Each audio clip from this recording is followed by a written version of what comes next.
Man ata arrafan fasa'alahu an syai'in fasaddaqa lam tuqbal lahu salatun arba'ina yauman. Barang siapa yang datang kepada seorang tukang ramal lalu bertanya padanya tentang sesuatu lalu membenarkannya, maka tidak diterima baginya suatu salat pun selama 40 hari. Dan ini maksud sudah pernah saya jelaskan, 40 hari ke belakang. Hangus 40 hari.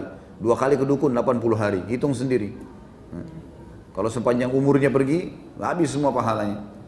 Dan kalau sudah sholat nggak diterima, amalan yang lain kira-kira diterima? Nggak bakalan. Sholat itu tolak ukurnya. Karena sholat awal amal dihisab hari kiamat. Kalau dia aman, aman semuanya. Kalau dia salah atau dia kurang, maka mengganggu amal yang lain. Gitu kan? Kalau sholat tidak diterima, berarti yang lain tidak diterima. Itu maknanya. Gitu kan? Untuk apa nih teman-teman sekalian?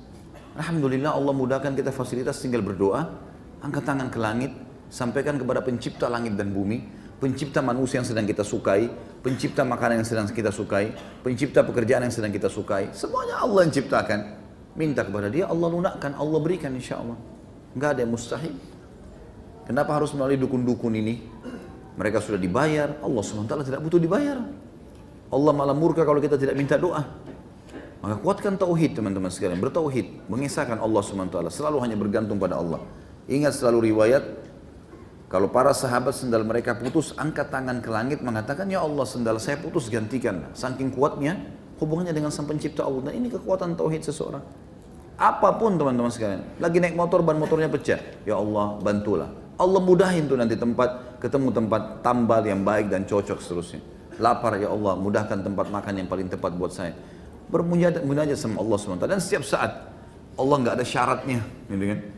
Kita bisa di jalanan, kita bisa di tempat tidur, kita bisa lagi duduk, lagi makan, teringat orang tua yang meninggal, langsung kita bisa doakan. Nggak butuh pergi ke dukun, nggak butuh bawa syarat. Dan dukun ini aneh-aneh ya, aneh-aneh perbuatannya mereka. Untuk mendatangkan duit biasanya memang sengaja minta syarat-syarat yang tidak masuk di akal. Ada seorang syekh menulis hasil surveinya kepada dukun-dukun yang ketangkap basah di Saudi, kemudian dihukum penggal. Pengakuan-pengakuan dukun-dukun ini aneh-aneh. Jadi untuk mendatangkan duit mereka ternyata minta syarat-syarat yang tidak mungkin orang datangkan. Seperti misal minta tikus yatim. Oh iya, betul. Antum bisa baca di buku salah seorang syekh, saya lupa penulisnya, judulnya itu Membongkar Praktik Sihir dan Perdukunan. Terbitan Pustaka Tazkiyah, kecil mungkin 12-15 ribu harganya. Dalamnya ada banyak gambar-gambar.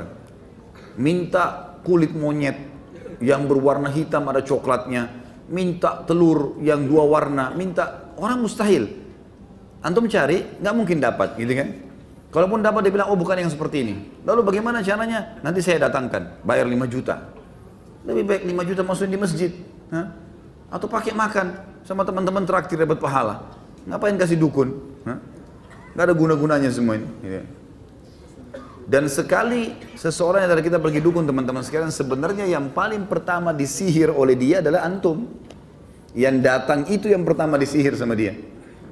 Karena dia mau ini jadi konsumen rutinnya. Maka dia mintalah fotonya, gitu kan.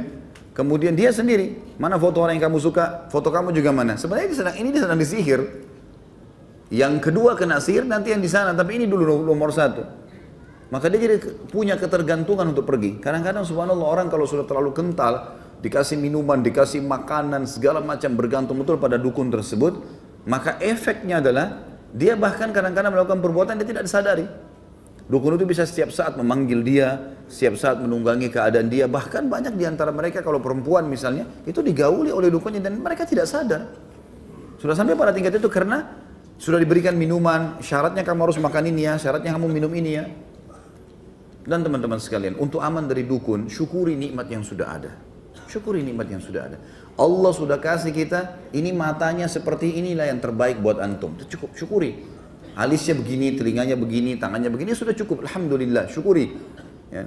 Kemaluannya begitu sudah cukup, tidak usah dipanjang-panjangin.